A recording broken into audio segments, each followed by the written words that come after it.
স্বাগত ৭১ জার্নালে আপনাদের সঙ্গে আছে আমি রাকিব হাসান। দর্শক, আপনারা জানেন সংবাদ পর্যালোচনা ভিত্তিক নিয়মিত এই অনুষ্ঠানে আমরা খবরের নানান দিক বিশ্লেষণের চেষ্টা করি। পাশাপাশি পত্র পত্রিকা, টেলিভিশন, ডিজিটাল মিডিয়া এবং নিউজ পোর্টালে যে সমস্ত খবরের শিরোনামগুলো আমরা দেখি সেগুলো আমরা জানিয়ে দিই এবং একই সঙ্গে সেই সমস্ত খবরের সঙ্গে যুক্ত মানুষদেরকে যুক্ত করি আমাদের আলোচনার টেবিলে। আমাদের স্টুডিওতে এবং অনলাইনে সংযুক্ত থাকা অতিথিরা সে সমস্ত খবরের গভীরে প্রবেশ করেন এবং আমাদেরকে তাদের মূল্যবান পর্যবেক্ষণ আর বিশ্লেষণ জানান। সেই ধারাবাহিকতায় আজ আমাদের সঙ্গে আছেন সিনিয়র সাংবাদিক মারুফ মল্লিক। মারুফ মল্লিক, আপনাকে আমন্ত্রণ জানাচ্ছি, কৃতজ্ঞতা জানাচ্ছি আপনি আমাদেরকে সময়টা দিচ্ছেন এবং অনেকগুলো বিষয় হাতে নিয়ে বসেছে। আশা করি ঘন্টা দুয়েক খুব চমৎকার সময় কাটবে আপনার সঙ্গে।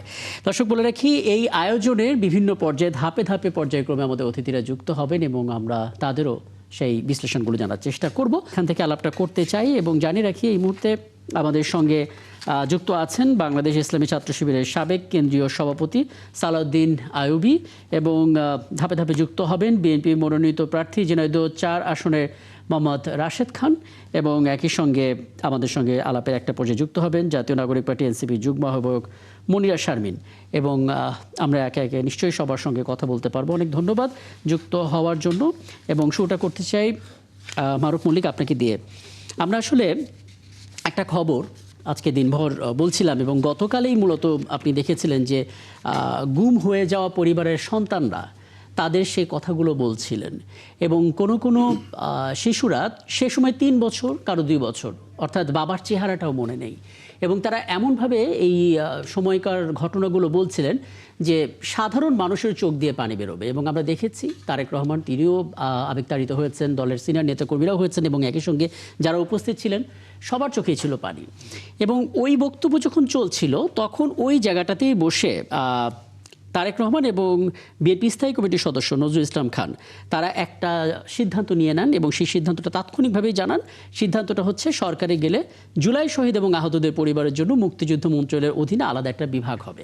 তার মানে অনেক ধরনের দাবি আছে এবং তাদের যে আহত অবস্থাটা এবং তাদের যে ক্ষতিপূরণের ব্যাপারটা সব কিছু নিয়ে আসলে সেই বিভাগটা বেশ ভালো ভূমিকা রাখতে পারে। মুশকিল হচ্ছে এই কথাটা যখন আমরা জানতে পারছি তখন আরেক দিকে একটা জোট তৈরি হলো এবং জোট করার পর তাদের পক্ষ থেকে একটা বক্তব্য এলো যে জুলাইয়ের পক্ষের শক্তিগুলো আমরা এক হলাম। মানে জুলাই তো অনেক সেন্সিটিভ এবং অনেক রেসপন্সিবল একটা ওয়ার্ড। আমরা যদি সেটাকে সরাসরি রাজনীতিকরণ করে ফেলি এরকম বক্তব্য দিয়ে, এটা তো আসলে কখনোই কাম্য না। মানে বিএনপি তো আর জুলাইয়ের বাইরের শক্তি না, তারপরে কেন এই বক্তব্যগুলো আসছে আসলে? জি, ধন্যবাদ আপনার এই অনুষ্ঠানে আমন্ত্রণ জানাবার জন্য। আপনি একটা চমৎকার বিষয়ে কথা বলছেন। একটা কথা আছে কি, ইতিহাস ফিরে আসে, মানে রিপিট হয়। তো আমরা বাংলাদেশে ৭১ নিয়ে যে রাজনীতিটা দেখেছি, স্বাধীনতার পক্ষ বিপক্ষ শক্তি চেতনার যে বাণিজ্য আমরা দেখেছি, দুর্ভাগ্যজনক হলেও সত্য এই জুলাইয়ের পরে কিছু দল, আমি যদি সরাসরি নাম উল্লেখ করেই বলতে চাই, আপনি যাদের কথা বললেন জোট করেছে, জামায়াতে ইসলামী, এনসিপি বা এবি পার্টি আরও যারা আছে এই জোটে, এরাও কিন্তু সেই আওয়ামী লীগের মতোই জুলাই নিয়ে বাণিজ্যে নেমেছে। এবং আপনি যেই কথাটা বলছিলেন যে বিএনপির পক্ষ থেকে বলা হয়েছে যে মুক্তিযুদ্ধ মন্ত্রণালয়ের অধীনে একটি বিভাগ বা একটা সেকশন খোলা হবে যারা জুলাইয়ের বিপ্লবে, আমি এটাকে বিপ্লবী বলি। এবং তার এক নম্বর বক্তব্যটা যদি আমি একটু বলি, এখানে উনি বলেছে যে 1971 সালে যারা স্বাধীনতা অর্জনের জন্য জীবন দিয়েছেন, ত্যাগ স্বীকার করেছেন এবং 2024 সালে যারা স্বাধীনতা এবং সার্বভৌমত্ব রক্ষার জন্য লড়াই করেছেন তারা একই ধারার যোদ্ধা। জি, এটা অবশ্যই। এখন আপনি যদি ওই ধারাবাহিক, যেটা বললাম, ইতিহাস ফিরে আসে, বাংলাদেশের মুক্তিযুদ্ধ নিয়ে সবচেয়ে বেশি ব্যবসা করেছে আওয়ামী লীগ, মুক্তিযুদ্ধ বিষয়ক মন্ত্রণালয় তৈরি করেছে বিএনপি, আওয়ামী লীগ কিন্তু করে নাই। এবং আওয়ামী লীগের যে রাজনীতি ছিল স্বাধীনতার পক্ষ বিপক্ষ, আপনি আওয়ামী লীগের সমালোচনা করলে আপনি স্বাধীনতার বিপক্ষ শক্তি, কিন্তু মুক্তিযোদ্ধাদের জন্য যদি কাজ বা মুক্তিযোদ্ধাদের জন্য অবদানের স্বীকৃতি দেওয়ার যে প্রক্রিয়া বিএনপি করেছে, এবং তার সবচেয়ে বড় প্রমাণ হচ্ছে মুক্তিযুদ্ধ বিষয়ক মন্ত্রণালয়। এটা কিন্তু পৃথিবীর ইতিহাসে খুব বিরল একটি ঘটনা যে যারা যোদ্ধা ছিলেন, যারা দেশ স্বাধীন করেছেন, শুধুমাত্র তাদের জন্য একটা মন্ত্রণালয় গঠন করা হয়েছে তাদের ভালো মন্দ দেখভাল করার জন্য। একইভাবে সেই আওয়ামী ভূত এদের ঘাড়ে ভর করেছে। এরা যে শব্দটা বলেছে যে তারা জোট করেছে, রাজনীতিতে জোট যে কেউই করতে পারে, সেটা কিন্তু খারাপ কিছু না, কিন্তু তারা আওয়ামী স্টাইলে বলছে যে জুলাইয়ের সপক্ষের শক্তি আমরা জোট করেছি। তার মানে জোটের বাইরে যারা আছে, জুলাই বিপ্লবে অংশ নিয়েছে, তারা কি বিপক্ষের শক্তি? অবশ্যই না। আওয়ামী লীগ যেই ভাষায় কথা বলতো তারা একই ভাষায় কথা বলছে। এবং ইতিহাসের ফিরে আসার বিষয়টা হচ্ছে বিএনপি আবার ঘোষণা দিয়েছে জুলাই যোদ্ধাদের জন্য মন্ত্রণালয়ে একটা বিভাগ খোলা হবে যারা এই জুলাই যোদ্ধা বা জুলাই আহত বা যারা নিহত হয়েছেন তাদের পরিবারের ভালো মন্দ দেখভাল করার জন্য। তো এই জায়গাটায় আপনি পক্ষ না বিপক্ষের শক্তি বা কতটা তার জন্য ভালো কাজ করছেন, পক্ষ বিপক্ষের বিতর্ক বাদ দেন। কারণ আমরা ধারণা করেছিলাম যে আপনার এই 5ই আগস্টের পরে যে আমরা বলছি যে নয়া বন্দোবস্ত, তারাই বলেছে, কিন্তু নয়া বন্দোবস্ত কি একটা নতুন রাজনীতি হবে, যে এই রাজনীতিতে আপনি সবাই মিলে রাষ্ট্র গঠনে অংশগ্রহণ করবেন যারা বাংলাদেশপন্থী বা বাংলাদেশের ভালো চায়। এই জায়গায় আপনি যখন বলছেন যে আমরা এক পক্ষ অপর পক্ষকে বিভাজিত করে ফেলছেন, একই কাজ তো আওয়ামী লীগ করেছে, তারা তো একই কথা বলে তো বিভাজিত করেছে। বিভাজনের যে রাজনীতি, এটা আসলে আমাদের কাম্য ছিল না, কোনোভাবেই কাম্য ছিল না।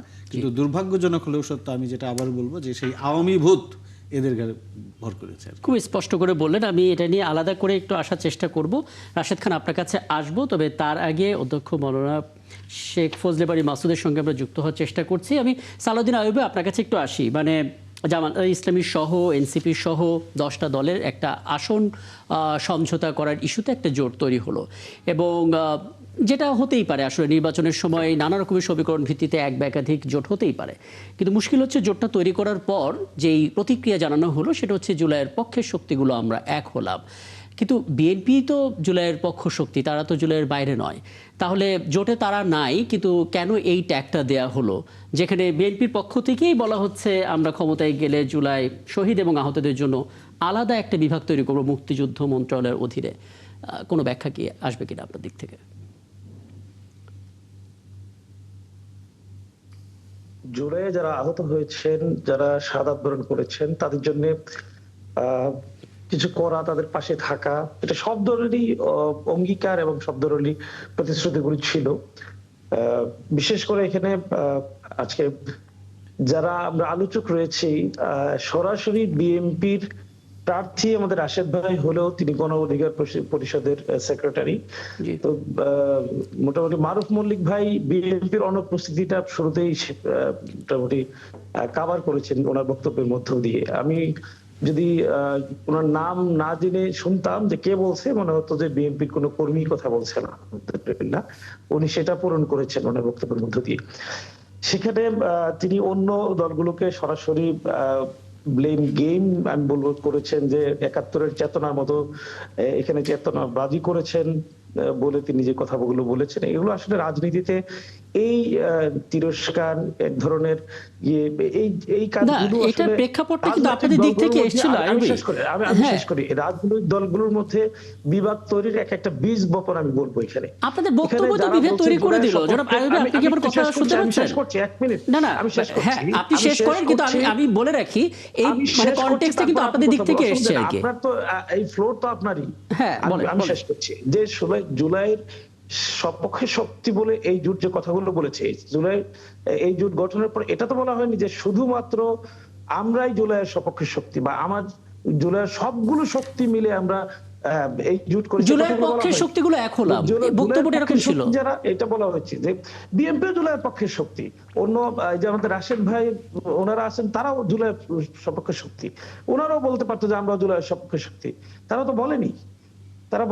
আমরা বলেছি আমাদের সেই চেতনা বোধগুলো, সেই চিন্তাগুলো আমরা লালন করি, আমাদের সেই জায়গা থেকে আমরা বলতেই পারি, তারাও বলতে পারে। এটা নিয়ে তো আলাদা করে তিনি যেভাবে একবারে বিভাজন করেছেন, ব্লেম গেম করলেন, এটা আসলে একটা এখন যারা রাজনীতি করছে তারা কে জুলাইয়ের পক্ষের শক্তি না, সবাই তো জুলাইয়ের পক্ষের শক্তি। এই সকল চিন্তা থেকেই পরবর্তীতে এসে কর্মীদের মধ্যে ছড়িয়ে সারা দেশে এক ধরনের বিভাজনের সূত্রপাত হয়। এটা খুবই দুঃখজনক, আমি বলবো শুরুতেই। আমি সাধুবাদ এবং ধন্যবাদ জানাই সত্যিকার অর্থে জনাব তারেক রহমান সহ বিএনপির যে সকল ব্যক্তি তাৎক্ষণিকভাবে উদ্যোগ নিয়েছেন যে জুলাই যোদ্ধাদের জন্য তারা আলাদা মুক্তিযুদ্ধ মন্ত্রণালয়ের অধীনে বিশেষ ব্যবস্থাপনা থাকবে। একই সাথে দেখেন জনাব তারেক রহমানও কিন্তু তিনি 1971 সালে যারা শাহাদাত বরণ করেছেন এবং জুলাইতে যারা শাহাদাত বরণ করেছেন তাদেরকে একই কাতারে রেখে তিনি তার বক্তব্য দিয়েছেন। সুতরাং আপনি এটাকে আলাদা করে দেখতে পারেন না। এই চেতনাকে ধারণ করেই আপনাকে সামনের দিকে বাংলাদেশের রাজনৈতিক ময়দানে প্রাসঙ্গিক করেই কথা বলতে হবে। সেই প্রাসঙ্গিকতা নিয়েই এই জোট কথা বলেছেন, জি, কথা বলবেন, প্রাসঙ্গিকতা আমি কথা আমি বলছেন। আবারও এখান থেকে শুরু করব। একটা ছোট্ট সুতরাং বিরতির পর ফিরে আসি, কারণ একটা শিরোনাম জানাতে হবে, রাত 12টা যেহেতু বেজে যাচ্ছে।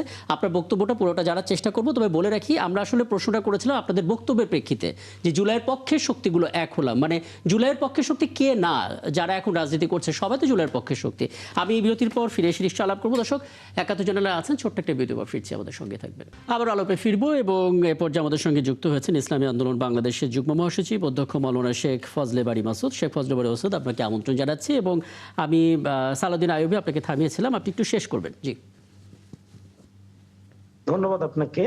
আমি আপনার বিষয়টি স্পষ্ট করছি, আপনি সঙ্গে উল্লেখ করেছিলেন জি, জুলাই আহত এবং শহীদদের জন্য বাংলাদেশ জাতীয়তাবাদী দল বিএনপি কর্তৃক যে আয়োজিত কর্মসূচি ছিল, সেখানে তারেক রহমান যে কথা বলেছেন সেটাকে আমি সাধুবাদ জানাই।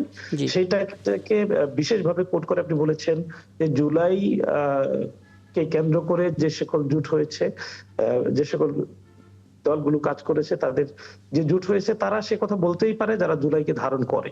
ধারণ প্রতীকে এই কথা শুধু এটা বলেনি স্পেশালি যে আমরাই জুলাইয়ের পক্ষ শক্তি, অন্যরা জুলাইয়ের পক্ষ নয়, বরং এইটা তাদের অভিব্যক্তি তারা ব্যক্ত করেছে।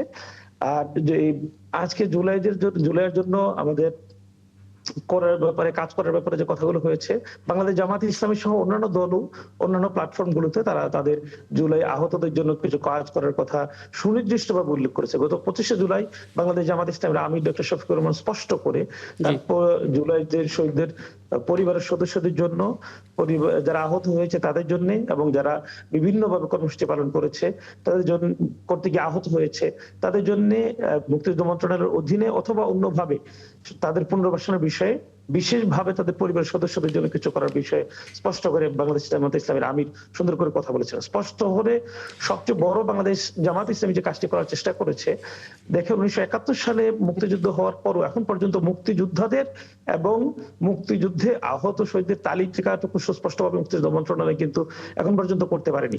বাংলাদেশ জামাত ইসলামী জুলাই যারা শাহাদাত বরণ করেছে, আমি আসলে মূলত এই জুলাই শহীদ এবং আহতদের পরিবারের জন্য যে বক্তব্যটা তাদের জন্য প্রায় 10 খণ্ডের পুরো পরিচয় সহ সচিত্র কয়েকটা বই তারা প্রকাশ করেছে, 10 খণ্ডের বই প্রকাশ করেছে। সেখানে তালিকা নিয়ে সন্দেহ প্রকাশ করা, তালিকা নিয়ে কোন ধরনের নতুন রাজনীতি করার সুযোগ আর কিন্তু পরবর্তীতে এই বইয়ের কারণে থাকছে না। আপনার বক্তব্যটি স্পষ্ট, আপনি শুরু থেকেই যেই পয়েন্টটা বলেছেন যে উদ্যোগকে আপনার সাধুবাদ জানাচ্ছেন, এবং একই সঙ্গে সেদিন যে বক্তব্যটা দেওয়া হয়েছে যে জুলাইয়ের পক্ষে শক্তিগুলো এক হলাম, এটা আসলে তাদের ব্যক্তিগত অবস্থান, কিন্তু তারা কাউকে জুলাইয়ের পক্ষের শক্তি বলেনি, মানে বিপক্ষের শক্তিটা বলেনি, তাই তো? একদম একদম। জি, আমার একটা কথা ছিল সালাউদ্দিন ভাইয়ের সঙ্গে, উনি তো খুব চমৎকার বলেন, জি, পরিশীলিত এবং মিষ্টি ভাষায়, কিন্তু ধরেন কথায় না কিছু কৌশল থাকে, কথার মারপ্যাচ থাকে। আপনি আমাকে বিপক্ষের শক্তি বলছেন না, কিন্তু আপনি নিজেকে পক্ষের শক্তি দাবি করছেন।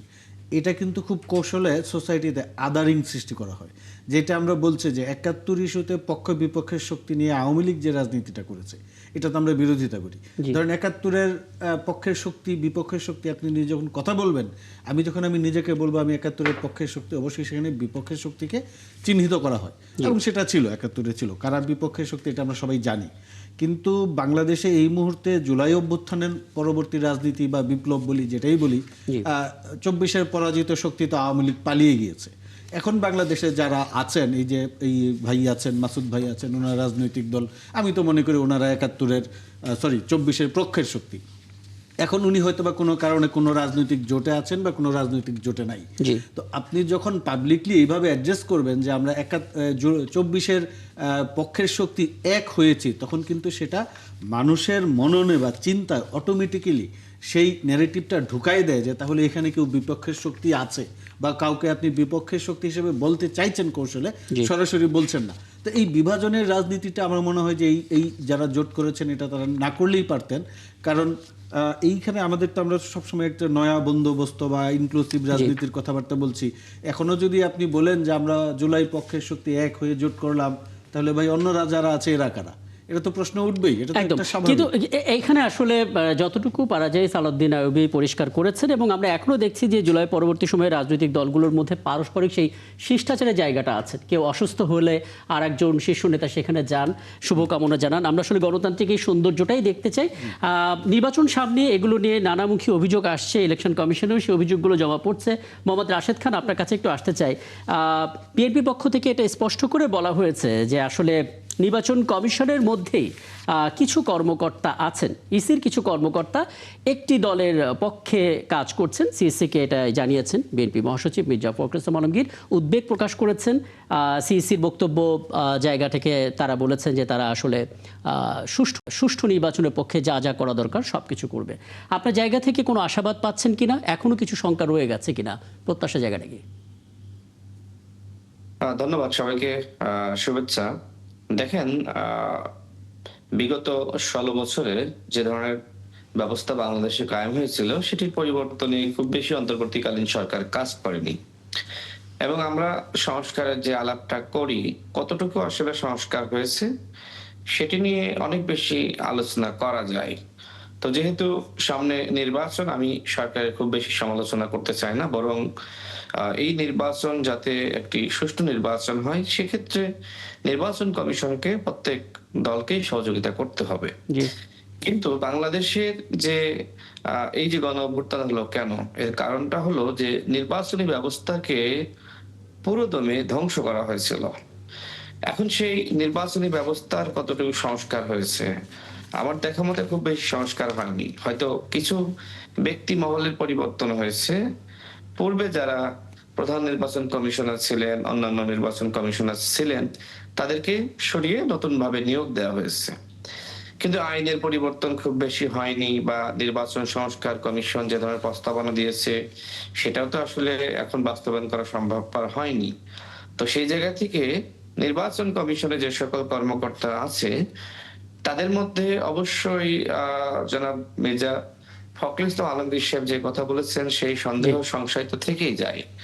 তারপরেও যেহেতু গণ অভ্যুত্থানে আমরা সবাই ভূমিকা রেখেছি, আমরা সবাই যদি সতর্ক থাকি সেক্ষেত্রে আমার কাছে মনে হয় না খুব বেশি কেউ আসলে ওই ধরনের কোনো বাধাগ্রস্ত বা অন্য কোনো প্রক্রিয়া অবলম্বন করে অন্য ষড়যন্ত্র করতে পারে। এ বিষয়ে আমাদের সবাইকে সতর্ক থাকা দরকার। আর যে বিষয়ে এখানে আসলে আলোচনা হচ্ছিল, আমার কাছে মনে হয় যে স্বাধীনতার 54 বছর পরে এসেও কে আসলে মুক্তিযুদ্ধের পক্ষের, কে মুক্তিযুদ্ধের বিপক্ষের, বা এই যে 24-এর গণঅভ্যুত্থানকে কেন্দ্র করে কে আসলে আপনার গণঅভ্যুত্থানের পক্ষের শক্তি, কে বিপক্ষের শক্তি, জুলাইয়ের কারা একতাবদ্ধ হয়েছে, এই বিষয়গুলো নিয়ে বিতর্ক করা আসলে অত্যন্ত মানে নিষ্প্রয়োজন। আমার কাছে মনে হয় যে এখন আমাদের এই দেশকে কিভাবে আমরা সামনের দিকে এগিয়ে নিয়ে যেতে পারি, আমাদের কৃষি নিয়ে পরিকল্পনা কি, শিক্ষা নিয়ে পরিকল্পনা কি, আমাদের চিকিৎসা নিয়ে পরিকল্পনা কি। আমি যখন ঝিনাইদহ 4 আসনে নির্বাচন করার জন্য মানুষের কাছাকাছি যাওয়ার চেষ্টা করছি, আমি দেখছি রাস্তাঘাটের যে অবস্থা, মানে রাস্তা দিয়ে আপনি যেতে পারবেন না, ধুলা, বালি, এবং রাস্তার 16 বছর আমার কাছে মনে হয় যে ওই ধরনের উন্নয়নটা হয়নি। বিশেষ করে শহর অঞ্চলের রাস্তা, আমরা হয়তো ভাবি যে শহর মানে হয়তো আধুনিক, জি। কিন্তু আমি দেখছি যে গ্রামের থেকে শহর অঞ্চলের রাস্তাগুলো খারাপ অবস্থা। এখানকার হাসপাতাল, সেখানে গেলে কিন্তু ওই ধরনের চিকিৎসা পাওয়া যাচ্ছে না। হয় ঢাকাতে পাঠায়, বা আপনার খুলনায় বা বরিশালে বা আপনার ফরিদপুর, এরকম বিভিন্ন জায়গায় কিন্তু ট্রান্সফার করে। জি। আপনার কৃষি নিয়ে সংকট আছে, যেখানে আসলে আমাদের দেশ কৃষি প্রধান দেশ, সেখানে কিন্তু এই কৃষি নিয়ে আমাদের কোনো চিন্তা ওই ধরনের নাই। আমার কাছে মনে হয় যে এখন আমাদের এই বিষয়গুলো নিয়ে ভাবার সময় এসছে। আমাদের চিন্তা করা উচিত যে চীন যদি 40 বছরে এ ধরনের পরিবর্তন করতে পারে, তাদের অর্থনৈতিক সমৃদ্ধি হতে পারে, অবকাঠামোগত উন্নয়ন হতে পারে, বাংলাদেশের কেন হলো না? তো আমি যেটি লক্ষ্য করছি, এবং আপনারা নিশ্চয়ই দেখছেন, জনাব তারেক রহমান তিনি কিন্তু ভিন্ন মাত্রার রাজনীতি শুরু করেছেন। মানুষের সমালোচনা না করে, দলের সমালোচনা না করে, জি। বরং উন্নয়ন এবং সমৃদ্ধির রাজনীতি, এবং কিভাবে শিক্ষা খাত, চিকিৎসা খাত, কৃষি খাত এবং অন্যান্য খাতের শিল্প খাত, এই বিষয়গুলো আসলে আমরা উন্নয়ন করতে পারি, মানুষের জীবনযাত্রার মানে পরিবর্তন করতে পারি। এখন সময় এসেছে এই ধরনের রাজনীতি করার। আমাদের 54 বছরের রাজনীতি আমার কাছে মনে হয় যে ওই ধরনের পরিপূর্ণ কোনো রাজনীতি ছিল না। আমরা রাজনীতি বলতে কি বুঝি? একদম আমার কাছে মনে হয় পরিষ্কার, যে একদম বাংলাদেশে, পরিষ্কার। জনাব আমি রাশিদ শেষ খান। করি ৩ সেকেন্ডে। জি, আমার কথা একটু শেষ করি। জি। দেখেন, আমরা রাজনীতি বলতে আমার কাছে মনে হয় যে আমরা সমালোচনার মধ্যেই সবসময় আবদ্ধ ছিলাম। ২৪ কে কেন্দ্র করেও যেটা আমাদের মারুফ মল্লিক ভাই বলছিলেন ব্যবসা-বাণিজ্য, হ্যাঁ, এই জি। ব্যবসা-বাণিজ্য কিন্তু প্রচুর হয়েছে। তো এই ব্যবসা-বাণিজ্য আমাদের আর করতে দেওয়া উচিত না। বরং প্রত্যেকটা দলের উচিত যে গণ-অভ্যুত্থান হয়ে গেছে। গণ-অভ্যুত্থানের চেতনা কি? কাজের মাধ্যমে দেখাইতে হবে। মুখে শুধু ফটর করলাম যে এই করব সেই করব। এটা আসলে গণ-অভ্যুত্থানের চেতনা না। এটাই আমি বলতে চাচ্ছিলাম গণ-অভ্যুত্থানের চেতনা রাশেদ।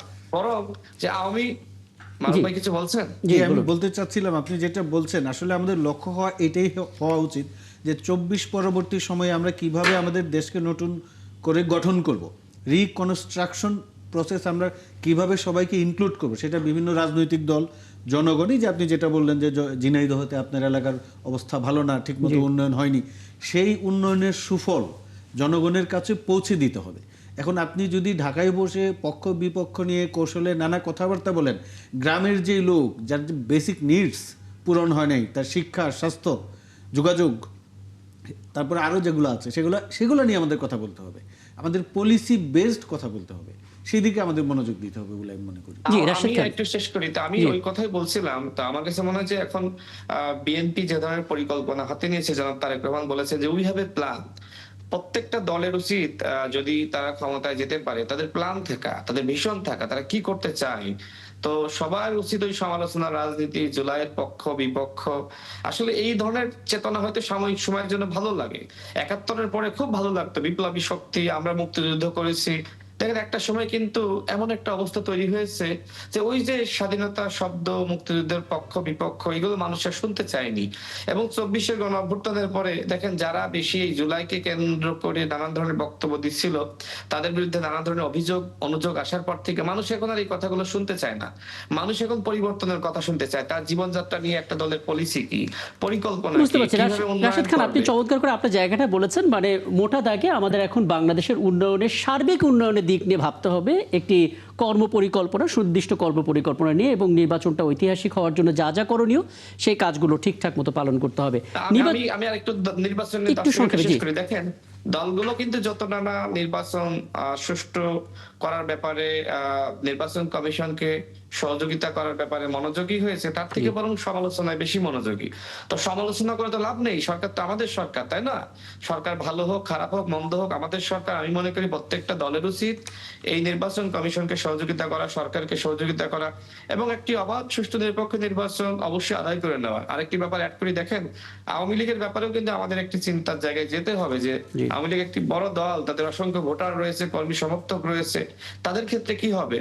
আমার কাছে মনে হয় যে সামগ্রিকভাবে বাংলাদেশে একটি ওই রিকনসিলিয়েশন প্রক্রিয়ার মধ্যে আমাদের যেতে হবে, যেটি মারুফ ভাই বললেন।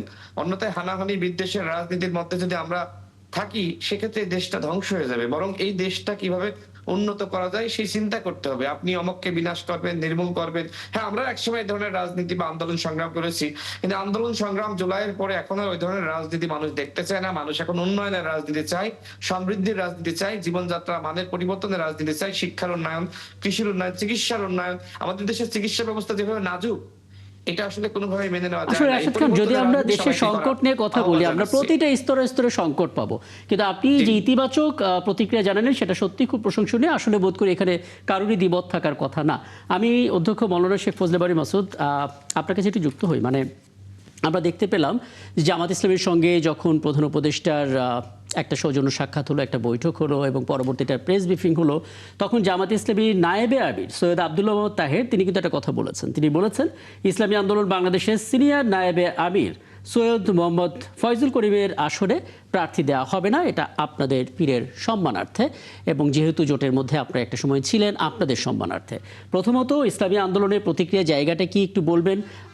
অনেকে হয়তো, আপনাদের ভোটাররা হয়তো আবারও মনে করতে পারে এই একটা বক্তব্য বা একটা ডিসিশনের পর হয়তো আপনাদের মধ্যে আবারও সেই জোট তৈরি হওয়ার একটা সম্ভাবনা তৈরি হবে। আবার অনেকে এটাও জানতে চাইছেন যে ২৬৮টা আসনে আপনারা যে প্রার্থী দিয়েছেন, ৩২টা আসন ফাঁকা রেখেছেন, কাদেরকে আসলে সে ৩২টা আসনে আপনারা বিবেচনা করবেন? যদি শুরু থেকে একটু বলতে আসেন। জি। অনেক ধন্যবাদ।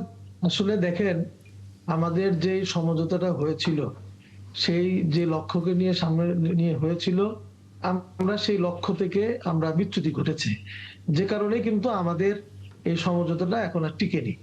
আর আজকে যেটা আব্দুল্লাহ মোহাম্মদ তাহের সাহেব বলেছেন, এটা আসলে একটা আমার মনে হয় একটা আই ওয়াশ মাত্র। ওনারা এ জাতীয় কর্ম আগেও করেছেন, এটা তারই একটা পার্ট। কারণ আমরা তো ওনাকে আজকে ছাড়তে হবে কেন? আমরা তো আগেই জামাত ইসলামের আমির যিনি, তার আসনে আমরা প্রার্থী দেই নেই, এরকম আরো অনেক জায়গায় আমরা প্রার্থী দেইনি।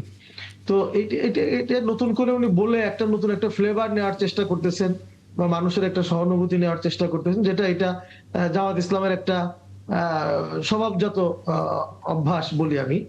তো আসলে এটা করে তো আসলে মানুষের কিছু আপাতত তো হয়তো আজকে বা একদিনের জন্য নেওয়া যাবে, কিন্তু আমাদের যে সমঝোতাটা হয়েছিল যে উদ্দেশ্যে, জি। সেই উদ্দেশ্যটাই তো তারা ভন্ডুল করে দিলেন।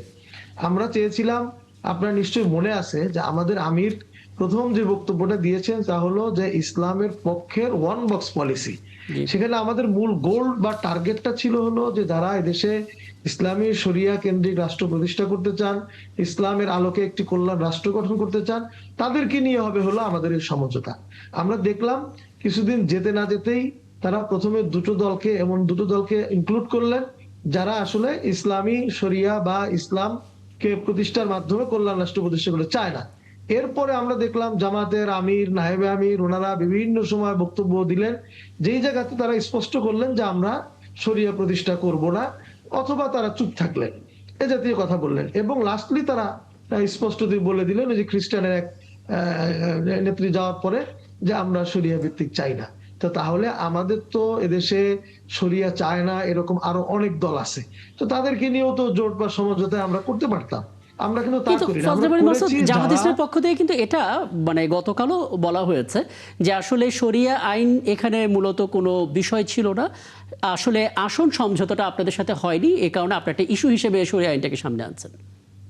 না, আমাদের তো শোনেন, একটা সমঝোতা তো আর একটা লক্ষ্যকে নিয়ে শুরু হয়েছে, এটা যে ভেঙে গেছে এটা যে কেবল একটাই কারণ তা নয়, জি। এটা মেজর কারণ। আমরা দেখলাম যে আসলে যেটাকে কেন্দ্র করে আমরা একতাবদ্ধ হইলাম সেই লক্ষ্যটাই আমার নাই।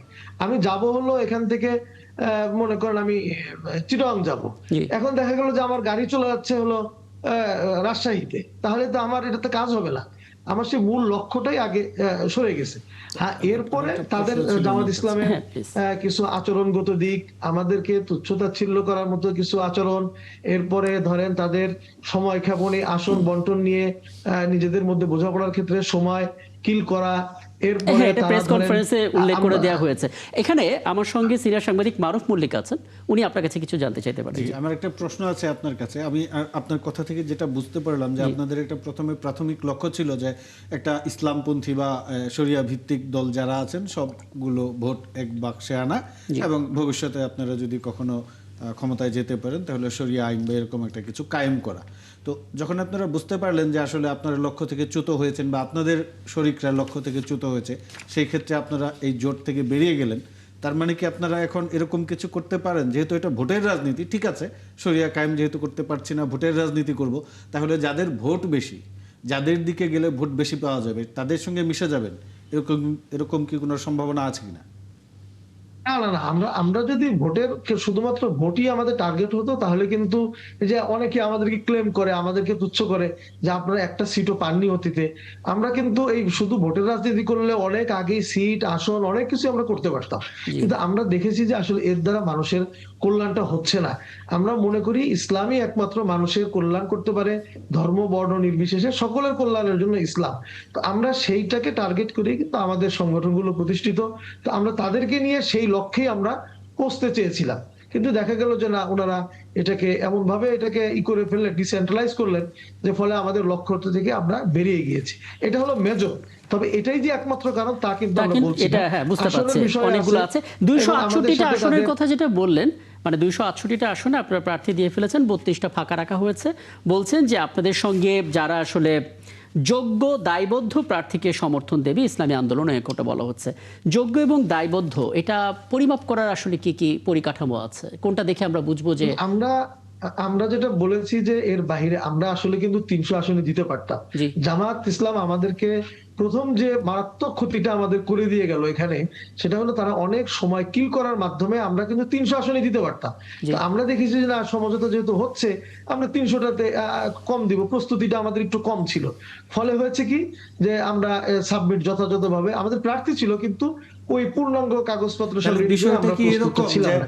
এটা একটা ক্ষতি হয়েছে। বিষয়টা- ফলে এখন আমরা সিদ্ধান্ত নিয়েছি যে বাকি যে আসনগুলো, এই আসনগুলোতে স্থানীয়ভাবে যারা স্বতন্ত্র প্রার্থী হিসাবে যারা নমিনেশন সাবমিট করেছেন, সেখানে আমরা দেখব ব্যক্তি হিসাবে ওই লোকটা সৎ, সততা এগুলি দেখে আমরা বুঝতে পারছি। স্থানীয়ভাবে তাদেরকে সমর্থন একদম, করবো, এটা আমরা মার্কনি, ডিসাইড করেছি। তাহলে কি মাসুদ ভাই, বিষয়টা কি এরকম যে আপনি যেটা বলছেন যে জামায়াতে ইসলামী নানা কথাবার্তা বলে টাইম কিল করেছে, মানে আপনাদেরকে হ্যাঁ, রাজনীতির অবশ্যই। জোটের ফাঁদে ফেলে দিয়েছে? তাহলে কি জামায়াতের পলিসিটা এরকম ছিল যে আপনাদের সঙ্গে সময় ক্ষেপণ করে একটা পর্যায়ে এমন পরিস্থিতি তৈরি করা যে আপনারা জোট থেকে বেরিয়ে যাবেন, কিন্তু আপনাদের পক্ষে আর 300 আসনে এককভাবে প্রার্থী দেওয়া সম্ভব হবে না, তাহলে আপনাদের যে কিছু ইসলামপন্থীদের যে ভোট পাওয়ার সম্ভাবনা ছিল সেটা তাদের বাক্সে নিয়ে যাওয়া, আপনাদেরকে ফাঁদে ফেলে রাজনীতির শিকারে পরিণত করা? এরকম একটা কিছু থাকতে পারে, এটা আমরা মনে করছি। কারণ হলো আমরা দেখেন আসন বন্টন বা সমঝোতা করা, এটা কিন্তু অনলি 3 ডেজ এর মধ্যেই করা সম্ভব। অথচ আমরা যে বিভাগীয় সমাবেশগুলো করলাম, এরপরে 12 তারিখ থেকে আমরা বসেছি, 12 তারিখ থেকে নানা কৌশলে এত ব্যাখ্যা দেওয়ার এখানে সময়ও নেই। এটা করতে করতে করতে করতে এই এসে ঠেকলো হলো গত 2-4 দিন আগ পর্যন্ত। কেন এটা হবে কেন? আমরা তো চেয়েছিলাম এই সবগুলি দল বসলে 3 দিনে, 3 ডেজ, উইদিন 3 ডেজ এর মধ্যে কিন্তু এটা করা সম্ভব। এটা আমরা দেখেছি যে আসন সমঝোতা করতে গিয়ে উনি অসুস্থ, উনি ছাড়া হবে না, 2 দিন পরে বসেন, এই নানান কিছু কিন্তু বুঝতে আমাদের পারছি, সাথে মানে করা মানে হয়েছে। দীর্ঘসূত্রিতার জায়গাটা ইচ্ছাকৃত ছিল এরকম আপনাদের ধারণা, তাই তো? আমাদের কাছে এটা মনে হ্যাঁ, হয়েছে। আমি এটা আমি খুবই আমি দুঃখজনক। নিশ্চিত সালাউদ্দিন আইয়ুবী খুব চমৎকার করে এর অর্থ হয়তো ব্যাখ্যা দিতে পারবেন। আমি জনাব সালাউদ্দিন আইয়ুবী আপনার কাছে আসবো বিরতির পর ফিরে এসে, কিন্তু প্রশ্নটা করে রাখতে চাই প্রথমত এই বিষয়টা যদি আপনার ব্যাখ্যা থাকে, আর দ্বিতীয় বিষয়টা হচ্ছে যে একটা গুরুতর অভিযোগ জামাত ইসলামের পক্ষ থেকে এসেছে, মানে জামাত ইসলামীকে নিয়ে এসেছে যে জামাত ইসলামীর নির্বাচনী কর্মীরা বাড়ি বাড়ি গিয়ে এনআইডির কপি, বিকাশ নম্বর, মুঠোফোন নম্বর সংগ্রহ করছে, যা ব্যক্তিগত গোপনীয়তা ভঙ্গ, ক্রিমিনাল অফেন্স, এবং এ বিষয়ে ইতিমধ্যেই ইসিকে অভিযোগ জানানো হয়েছে। আমি দুটো বিষয় নিয়ে আপনার কাছে জানার চেষ্টা করবো ছোট্ট একটা বিরতি পর ফিরে এসে। একাত্তর জানালে আরও একবার আমন্ত্রণ জানাচ্ছি, এবং আমাদের সঙ্গে এই মুহূর্তে যুক্ত হয়েছেন এনসিপি যুগ্ম আহ্বায়ক মনিরা শারমিন, এবং আমাদের সঙ্গে অন্যান্য অতিথিরা তো আছেনই। আমি একটু সালাউদ্দিন আইয়ুবী আপনার কাছে আসতে চাই, খুব সংক্ষেপে দুটো বিষয় একটু জানবো, এবং আমার সঙ্গে সিনিয়র সাংবাদিক মারুফ মল্লিক তো আছেনই, এবং রাশেদ খান আপনার অভিজ্ঞতা একটু জানার চেষ্টা করব ঝিনাইদহ 4 আসনের ক্ষেত্রে। শুরুতে একটু সালাউদ্দিন আইয়ুবী বলবেন প্রথমত যেই বিষয়গুলো ইসলামী আন্দোলনের পক্ষ থেকে কয়েকদিন ধরেই আনা হচ্ছে যে আসলে এটা একটা পরিকল্পিত জোটের একটা দীর্ঘসূত্রিতা করে বিপদটাকে ঠেলে দেয় আর কি ইসলামী আন্দোলনের জন্য শেষ মুহূর্তে। আর পাশাপাশি একটা বড় অভিযোগ হচ্ছে আপনাদের বিরুদ্ধে যে বাড়ি বাড়ি গিয়ে এনআইডি কপি, বিকাশ নম্বর, মুঠোফোন ইত্যাদি সংগ্রহ করা, যদি একটু ব্যাখ্যা দিতেন। জি, ধন্যবাদ আপনাকে। আমি শুরুতে দ্বিতীয় প্রশ্নের উত্তরটি দিচ্ছি। সেটা হলো যে অভিযোগটি নির্বাচন কমিশনে করা হয়েছে, এই অভিযোগটির সত্যতা নিয়ে এখন পর্যন্ত অভিযোগের পর্যায়ে রয়েছে।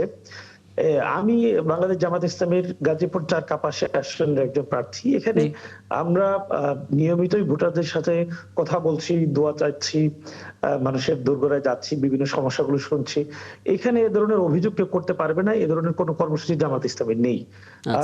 কোথা থেকে কিভাবে কেন এই ধরনের প্রসঙ্গ আসলো সেটা সেই আলোচনাটা নির্বাচন কমিশনের সমাধান হলে সেখান থেকে আশা করি খুব স্পষ্ট করে বোঝা যাবে।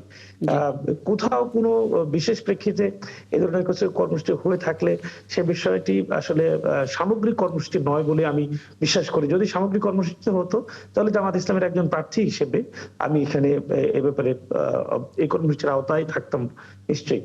দ্বিতীয়ত আমাদের মাসুদ ভাই খুব চমৎকার করে যে কথাগুলো বলার চেষ্টা করেছেন, এগুলো কোনো নতুন কথা নয়। তিনি জুট ভাঙার প্রেক্ষিতে যে সংবাদ সম্মেলন করেছেন আমাদের গাজীপুরের কৃতি সন্তান গাজী আতাউর রহমান ভাই, তার সেই বক্তব্য স্পষ্ট করে বলেছেন।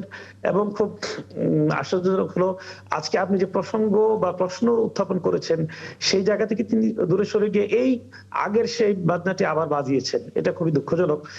আমাদের মধ্যে যারা ফাটল ধরানোর চেষ্টা করছিলেন, যারা মূলত সফল হয়েছেন আমি বলবো, তাদের উদ্দেশ্যই ছিল এটা যে আমরা আমাদের নিজেদের মধ্যে কাদা ছড়াছড়ি করব, ইসলামিক দলগুলো এই কাদা ছড়াছড়ি করব, এই ইস্যুটাই তারা আমি বলবো ধারণ করেছেন, এবং তাদেরকে আমি সফল করছেন আমি বলে মনে করবো।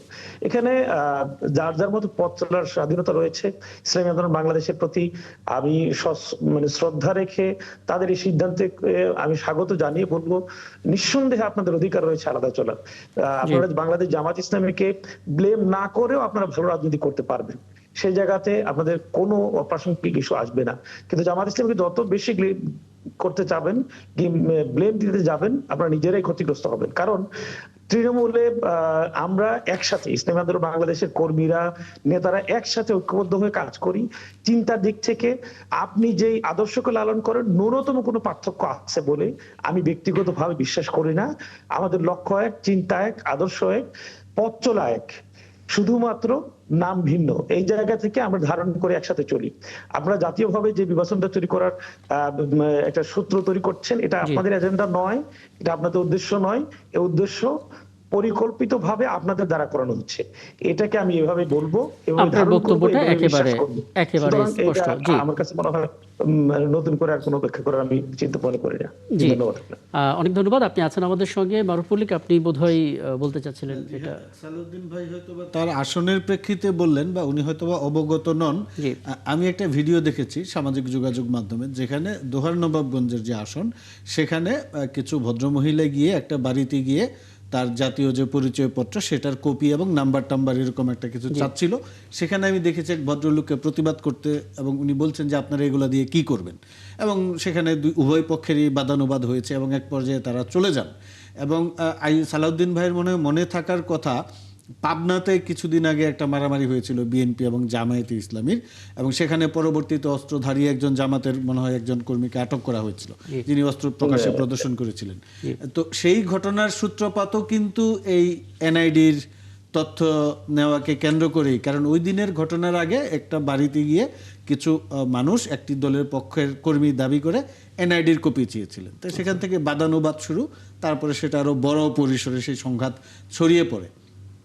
তো আমার মনে হয় এটা একটু ভালো করে ব্যক্তি পর্যায়ে কোনো কথোপকথনকে কেন্দ্র করে হতে পারে, আমি এটা অস্বীকার করব না। এখন এখানে ফাক্টটা হচ্ছে কি, এনআইডি সংগ্রহ করা, ব্যক্তিগত তথ্য সংগ্রহ, এটা যে জাতীয় কর্মসূচি হতো, আমি সেই এইখানে সালাউদ্দিন ভাই, আমার সহ আমি ছোট একটা পরিসরে আমাদের এই অঞ্চলের যেই প্রার্থীগণ রয়েছেন, তাদের সেই প্রার্থীর কর্মসূচিগুলো, কাজগুলো নিয়মিত বিশ্লেষণ সহ। আচ্ছা, আমি বুঝতে পারছি।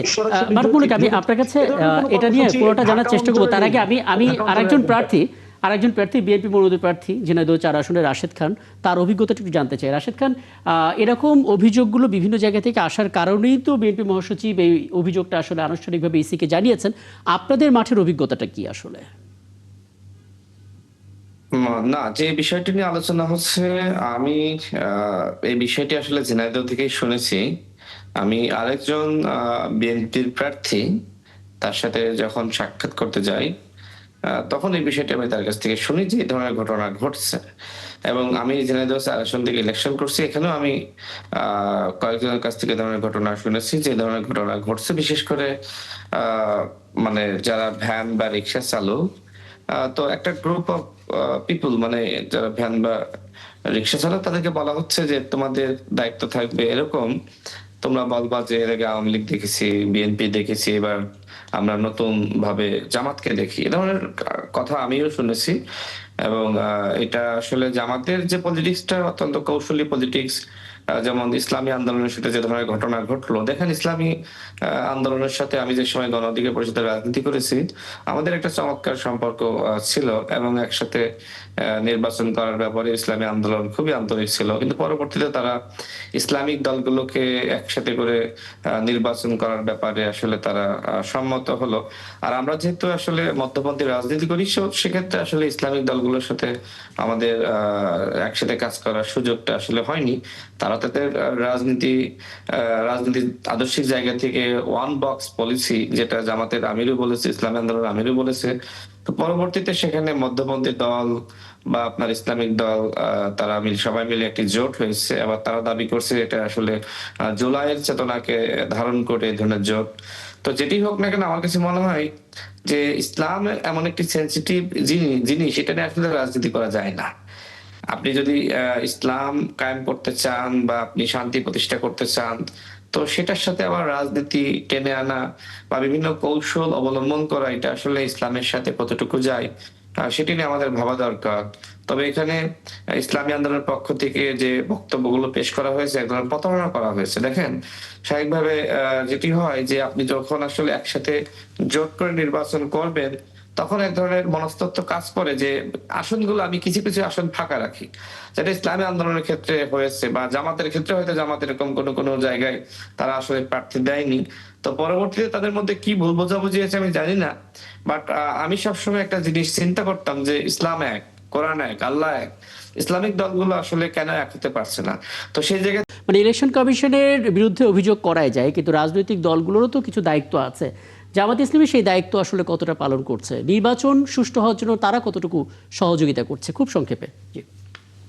নিঃসন্দেহে প্রথম হলো ধৈর্য দ্বারা নির্বাচন কমিশনের এখন যারা আমি যে কর্মকর্তাদেরকে সরাসরি দেখি, বিশেষ করে রিটার্নিং এবং সহকারী রিটার্নিং কর্মকর্তা, আমি সরাসরি বলতে শুনেছি তারা বলেছে তাদের অপারগতার কথা যে আমরা তো আসলে অভিজ্ঞতা সম্পন্ন নই, অবগত নই, এই বিষয়ে আমাকে জেনে বলতে হবে। এই পর্যায়ে নির্বাচনী কর্মকর্তাদের বর্তমান অবস্থান রয়েছে। যে কোনো একটা ইস্যুতে তাদের কাছে সমাধান চাইলে সে ঊর্ধ্বতন কর্মকর্তার ইঙ্গিত ছাড়া, জানা ছাড়া অ্যান্সার দিতে পারছেন না। এই পর্যায়ের একজন কর্মকর্তা দিয়ে নির্বাচন কতটুকু সুন্দর হবে। এরপরেও জামাত ইসলামী সহ আমি মনে করি অধিকাংশ দলই চায় সুন্দর সুষ্ঠু নির্বাচন হোক, কারণ দেশের মানুষ এখন এদের মাধ্যমে যদি প্রত্যাশিত নির্বাচন না পায় পুরোপুরি হতাশ হবে।